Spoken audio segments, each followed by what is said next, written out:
Kaedehara, why did you lead us to this beach? It is. In fact, my great-grandfather and the head of the Kamisato clan tracked the fleeing swordsmiths to this very location. Our hypothesis was correct. My great-grandfather was well aware of the truth behind the defective blades. And it was right here where they encountered the culprit who framed the Kaedehara clan and the Raiden Gokaden. It reads, "To whoever reads this letter, I, Kaedehara Yoshinori, have been held to a certain secret throughout my entire life. I don't have much longer in this world, and after much consideration, I finally decided to disclose the matter.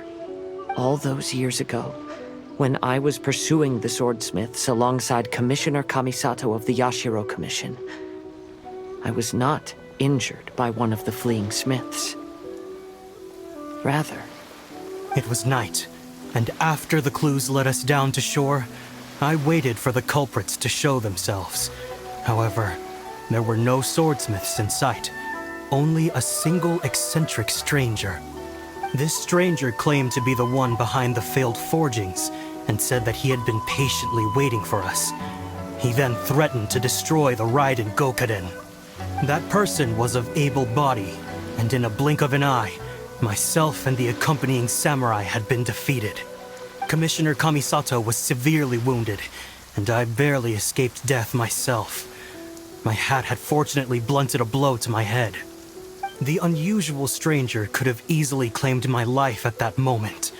But, after noticing my appearance, he stopped his attacks and sternly asked if I had any connection with the name Niwa. I answered that it was my father's surname, and after my father disappeared, I was adopted by the Kaedehara family. Upon hearing my answer, the stranger paused.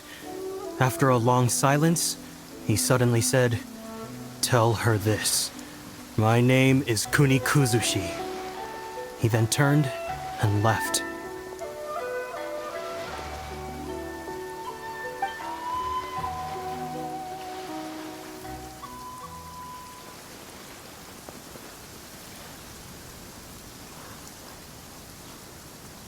Wow, so that's what really happened.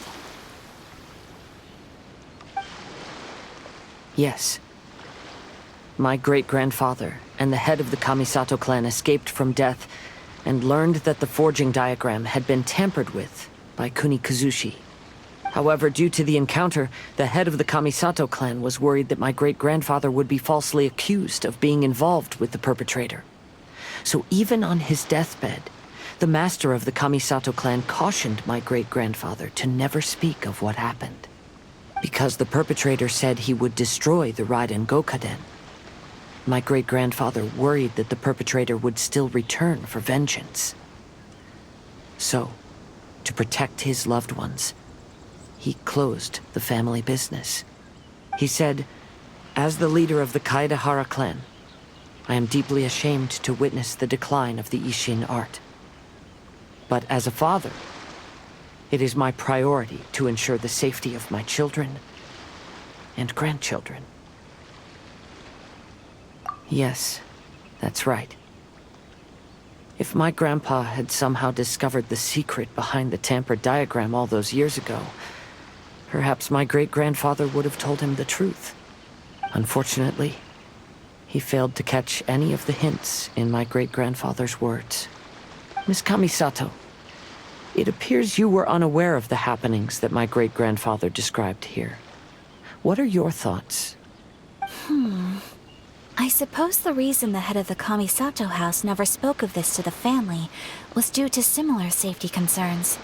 If the perpetrator was capable of tampering with even the Shogun's diagrams, and could single-handedly defeat many men, then he is not an ordinary enemy. I will discuss this matter with Brother shortly, and investigate the identity behind the one called Kunikuzushi. Rest assured, we will act cautiously. To be honest, as I read the letter, I felt much turbulence in my heart. But now I've managed to calm myself.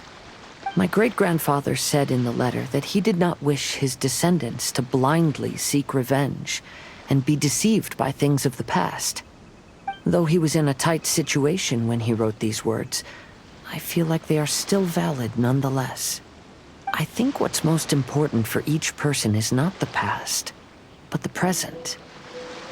Even though we must carry the burdens from the past, there are also things we wish to strive for. Therefore, knowing the truth behind what happened is enough for me. I will live on just as my great-grandfather had hoped. That being said, if the enemy from all those years ago is still lurking and plotting to stir up more trouble, then I definitely won't turn a blind eye. These are simply insights I've gathered from all that I've experienced. Thank you all for accompanying me in my search for the truth behind that incident. Great! Now that we're done here, let's head back to Rito.